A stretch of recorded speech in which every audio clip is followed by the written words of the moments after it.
Hello friends, मैं GS योगी। आज हम पढ़ने जा रहे हैं संविधान की तीसरी क्लास। इसमें हम पढ़ेंगे नागरिकता के बारे में। तो चलिए स्टार्ट करते हैं आज की अपनी क्लास। नागरिकता। आज का हमारा जो टॉपिक होगा वो होगा नागरिकता के बारे में। नागरिकता आज का हमारा टॉपिक होगा नागरिकता यानी कि सिटीजनशिप।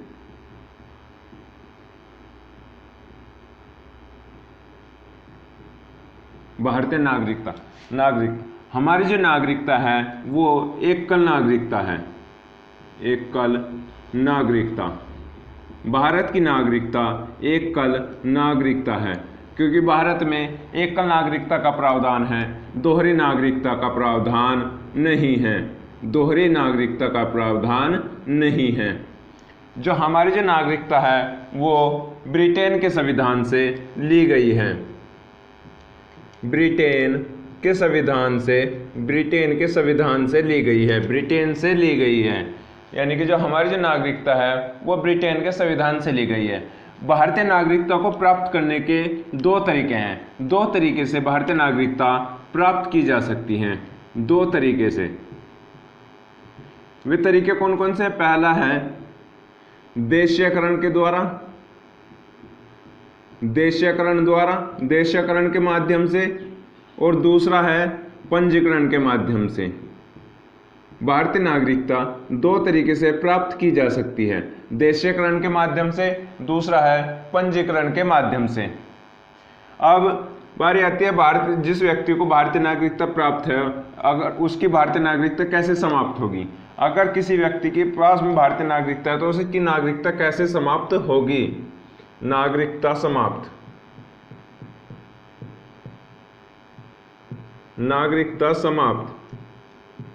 उसकी नागरिकता कुछ कारणों से समाप्त हो जाएगी। पहला कारण, यदि वह व्यक्ति स्वयं त्याग दे, स्वयं त्यागने पर।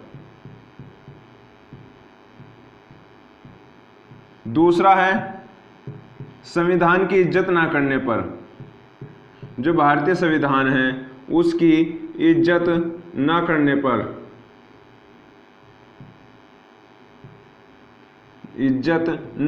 पर। यदि कोई व्यक्ति भारतीय संविधान की इज्जत नहीं करता है तो उसकी भारतीय नागरिकता समाप्त कर दी जाएगी। तीसरा है किसी विदेशी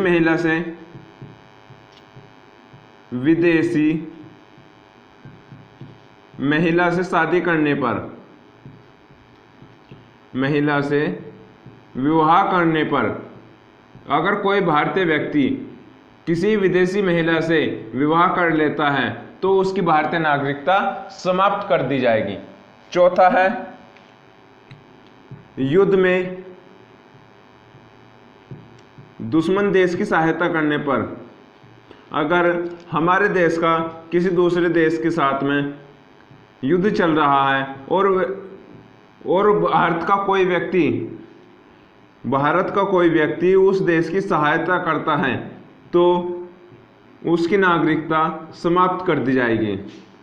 उस व्यक्ति की नागरिकता समाप्त कर दी जाएगी। पांचवा पॉइंट है कि दूसरे देश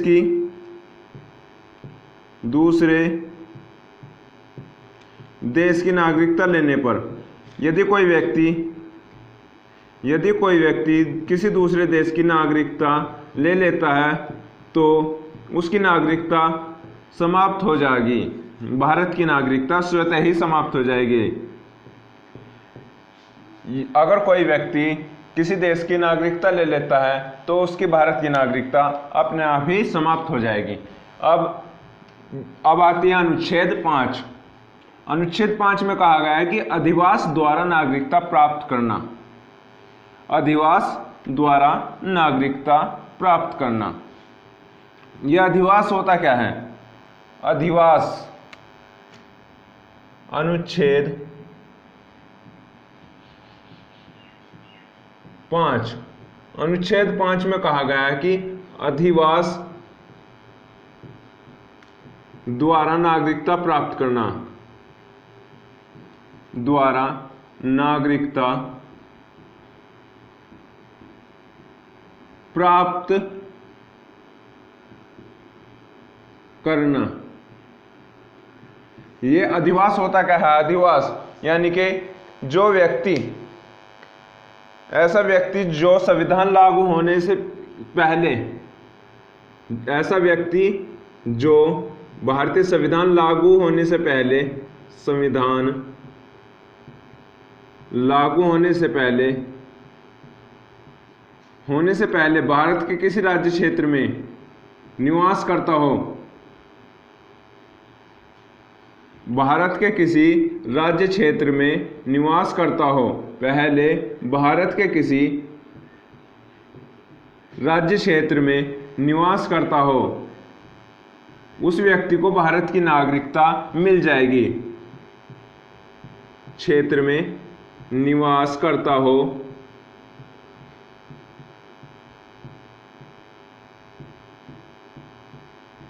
उस व्यक्ति को भारत की नागरिकता मिल जाएगी। उस व्यक्ति को भारत की नागरिकता मिल जाएगी यदि वह व्यक्ति संविधान लागू होने से पहले भारत के किसी राज्य क्षेत्र में निवास करता है, तो उस व्यक्ति को भारत की नागरिकता मिल जाएगी। नागरिकता मिल जाएगी।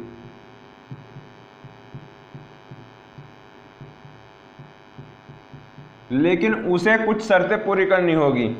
उसे कुछ शर्तें पूरी करनी होगी। जैसे उसका जन्म भारत में, शर्त क्या है? पहली शर्त है उसका जन्म भारत में हुआ हो। उसका जन्म भारत में हुआ हो। उसका जन्म भारत में हुआ हो तो उसे नागरिकता मिल जाएगी। दूसरा पॉइंट है कि वह 26 जनवरी 1950 से पहले भारत में रहता हो। पहले भारत में रहता हो। 26 जनवरी 1950 से पहले भारत में रहता हो तो उसे भारत की नागरिकता मिल जाएगी। अगला पॉइंट है इसमें कि उसके माता पिता में से किसी एक का जन्म, उसके माता पिता में से किसी एक का जन्म भारत में हुआ हो। उसके माता पिता में से किसी एक का जन्म भारत में हुआ हो तो भी उसे नागरिकता मिल जाएगी। भारत की नागरिकता मिल जाएगी। उसके माता पिता में से किसी एक का जन्म भारत में हुआ हो। अगर उसके माता पिता में से किसी एक का जन्म भारत में हुआ होगा तो भी उसे भारत की नागरिकता मिल जाएगी। उसका जन्म भारत में हुआ हो, वह भारत में 26 जनवरी 1950 से पहले भारत में निवास करता हो, या उसके माता पिता में से किसी एक का जन्म भारत में हुआ तो उसे भारत की नागरिकता मिल जाएगी। अब अगला है अनुच्छेद 6। अनुच्छेद 6 में क्या कहा गया? अनुच्छेद 6 में कहा गया है कि पाकिस्तान से आने वाले व्यक्तियों को नागरिकता मिल जाएगी। पाकिस्तान से जो व्यक्ति आ रहे हैं, अनुच्छेद 6, पाकिस्तान से प्रव्रजन करने वाले व्यक्ति को नागरिकता मिल जाएगी। वाले व्यक्ति को नागरिकता मिल जाएगी। नागरिकता मिल जाएगी। कोई व्यक्ति पाकिस्तान से भारत आ रहा है और वह भारत की नागरिकता चाहता है तो उसे भारत की नागरिकता मिल जाएगी। लेकिन उसे कुछ शर्तें पूरी करनी होगी। शर्त क्या?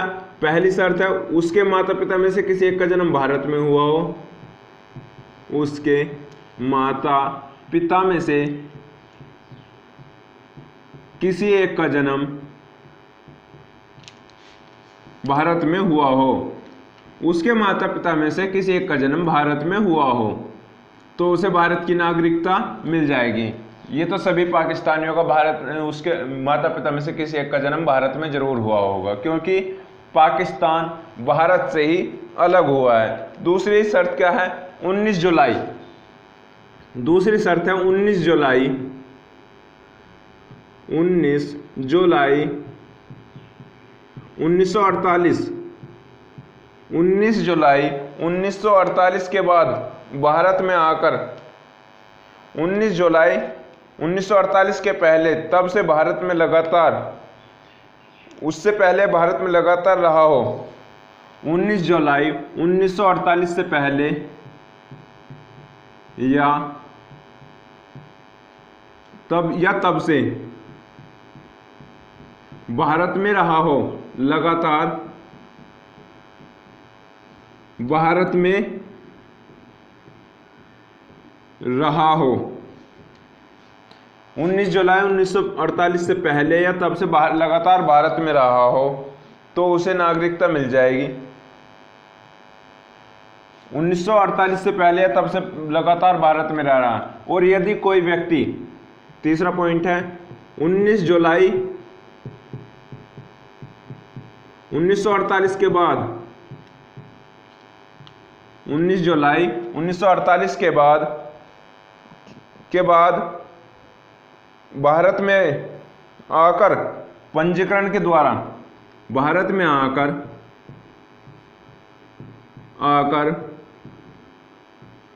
पंजीकरण द्वारा नागरिकता चाहता है, पंजीकरण द्वारा नागरिकता चाहता, तो उसे 7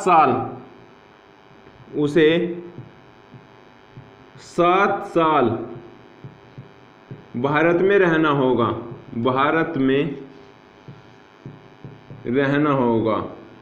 उसके बाद पंजीकरण द्वारा नागरिकता ले सकता है। उसके बाद पंजीकरण द्वारा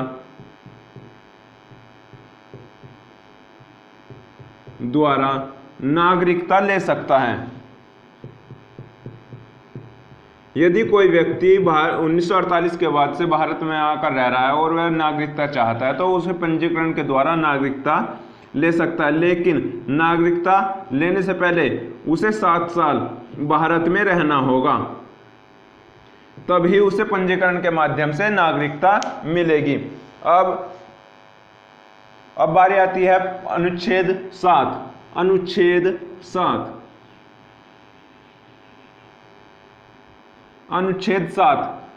7 में क्या कहा गया है कि 1 मार्च 1947 से पहले जो व्यक्ति भारत से चला गया और भारतीय नागरिकता चाहता है, अनुच्छेद 7, जो व्यक्ति 1 मार्च 1947 से पहले 1 मार्च 1947 से पहले भारत से चला गया है, वह व्यक्ति भारतीय नागरिक नहीं होगा। वह व्यक्ति भारतीय नागरिक नहीं होगा। अगर कोई व्यक्ति 1 मार्च 1947 से पहले अगर कोई व्यक्ति 1 मार्च 1947 से पहले भारत से चला गया है तो वह भारतीय नागरिक नहीं होगा और वह दोबारा नागरिकता चाहता है। और यदि वह दोबारा नागरिकता चाहता है तो उसे 6 माह भारत में रहने के बाद पंजीकरण के माध्यम से, और यदि वह दोबारा नागरिकता चाहता है, दोबारा नागरिकता चाहता है तो उसे पंजीकरण के माध्यम से नागरिकता मिल जाएगी। उसे पंजीकरण के माध्यम से नागरिकता मिल जाएगी। नागरिकता मिल जाएगी, लेकिन उसे 6 महीने लेकिन पंजीकरण उसे पंजीकरण से पहले 6 माह भारत में रहना होगा। पहले 6 महीने भारत में रहना होगा। यदि कोई व्यक्ति 1 मार्च 19 से पहले भारत से चला गया तो वह भारतीय नागरिक नहीं होगा, और यदि वह दोबारा भारतीय नागरिकता चाहता है तो उसे पंजीकरण के माध्यम से भारतीय नागरिकता मिल जाएगी, लेकिन उसे पंजीकरण से पहले 6 माह लगातार भारत में रहना होगा, तभी उसे भारतीय नागरिकता मिल जाएगी। अनुच्छेद 8 में कहा गया कि कोई भी भारतीय मूल का व्यक्ति, अनुच्छेद 8 में कहा गया कि कोई भी भारतीय मूल का व्यक्ति पंजीकरण या देशीकरण के माध्यम से नागरिकता प्राप्त कर सकता है। कोई भी भारतीय मूल का व्यक्ति पंजीकरण या देशीकरण के माध्यम से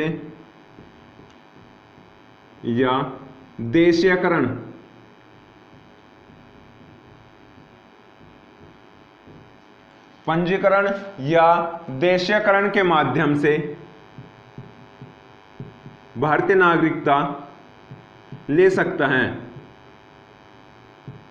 भारतीय नागरिकता ले सकता है।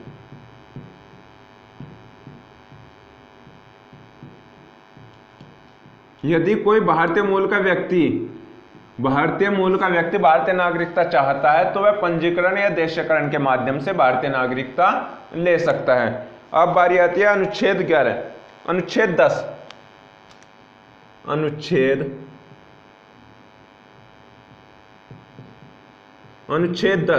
अनुच्छेद 10 में कहा गया है कि अनुच्छेद 10 में कहा गया है कि संसद द्वारा नागरिकता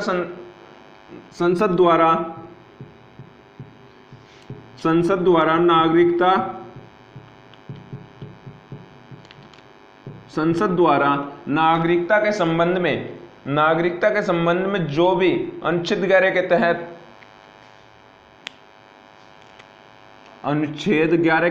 संसद द्वारा अनुच्छेद 10 में कहा गया है कि संसद द्वारा नागरिकता के संबंध में अनुच्छेद 11 के तहत जो भी नियम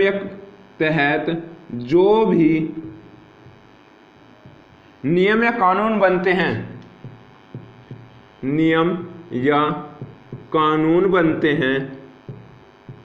उन्हें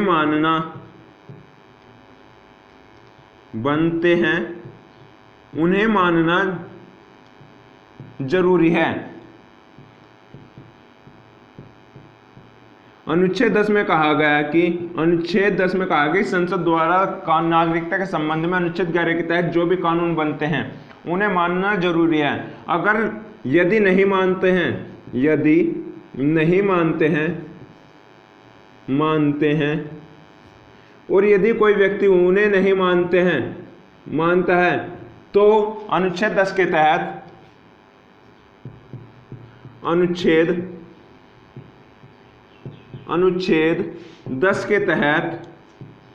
उसकी नागरिकता समाप्त कर दी जाएगी। उसकी नागरिकता समाप्त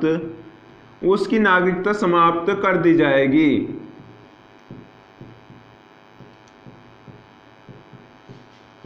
अनुच्छेद 10 के तहत यदि कोई व्यक्ति अनुच्छेद 11 के संबंध में यदि अनुच्छेद 10 में कहा गया है कि संसद द्वारा नागरिकता के संबंध में अनुच्छेद 11 के तहत जो भी कानून या नियम बनते हैं, यदि कोई व्यक्ति उन्हें नहीं मानता है तो अनुच्छेद 10 के तहत उसकी नागरिकता समाप्त कर दी जाएगी। अनुच्छेद 11 में कहा गया है कि नागरिकता के संबंध में संसद कानून बना सकती है। अनुच्छेद 11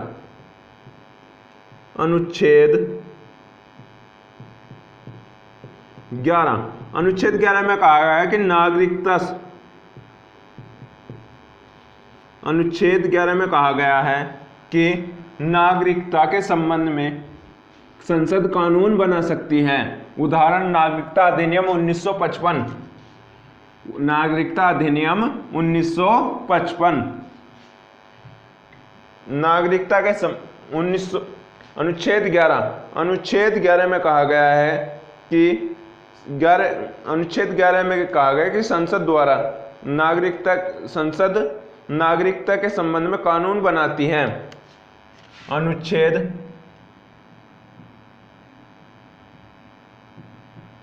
अनुच्छेद 11 संसद नागरिकता के संबंध में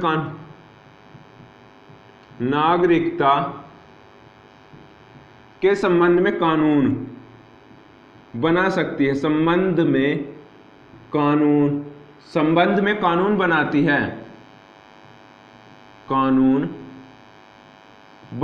है। जो नागरिकता के संबंध में कानून बनाने का अधिकार है वो संसद को प्राप्त है। उदाहरण नागरिकता अधिनियम